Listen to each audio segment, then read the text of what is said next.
Argentina 2026-এর আমরা আর্জেন্টিনার একজন ক্ষুদে ভক্ত হিসাবে আমরা মনে করি যে এবারের মিশরে আর্জেন্টিনা সেরা একটি শক্তিশালী টিম।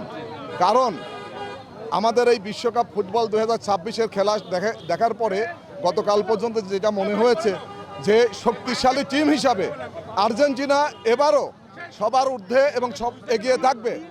ব্রাজিলের খেলা আমরা জানেন যে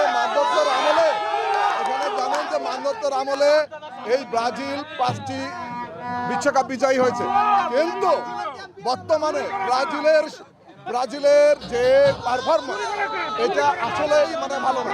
আমরা পুরোপুরি আমরা কনফিডেন্ট যে আমরা জিতবো। আগামী এই ওয়ার্ল্ড কাপে আমরা যাতে আরেকটা কাপ নিতে পারি আমরা সেভাবে প্রিপেয়ার্ড, আমাদের সেই কনফিডেন্টটা আছে। আমাদের সেরা প্লেয়ার তো সবাই জানে লিওনেল মেসি, তার সাথে আছে আমাদের মার্টিনেজ আছে।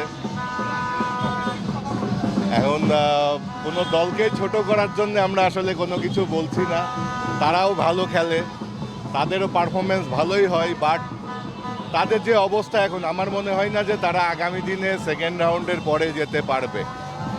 অবভিয়াসলি আমাদের সবচেয়ে নামি দামি যে প্লেয়ার আছে সেরা প্লেয়ারের নাম তো মেসি একটা। তারপরে মনে করেন যে আমাদের কুষ্টিয়াবাসীর পক্ষ থেকে আমরা যেভাবে আমরা সুন্দরভাবে পরিচালনা করছি, সাজাচ্ছি, ঠিক আছে, আমরা আশাবাদী যে আমরা ইনশাল্লাহ ম্যাচটা জিতবো। প্রথম ম্যাচটা আমরা ইনশাল্লাহ ম্যাচটা জেতার পরে তারপর আমাদের আরও বড় বড় কার্যক্রম শুরু হবে। আর্জেন্টিনা সাপোর্ট করি আবেগের জন্য। আর্জেন্টিনা জিতুক বা হারুক, আমি সারা জীবন আর্জেন্টিনা। আমরা কাপ দেখে দৌড় করি না।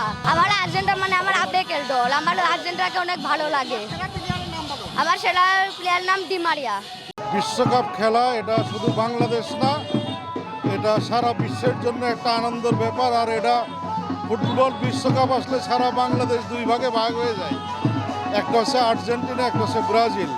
তো আমরা আর্জেন্টিনার সাপোর্টার, আমরা আশা রাখি আর্জেন্টিনা আগামীকাল সকাল 7টা বাজে যেই খেলা শুরু আলজেরিয়ার সাথে সুন্দর একটা সূচনা হবে এবং আমরা আশাবাদী আর্জেন্টিনা বিশ্বকাপ পাবে।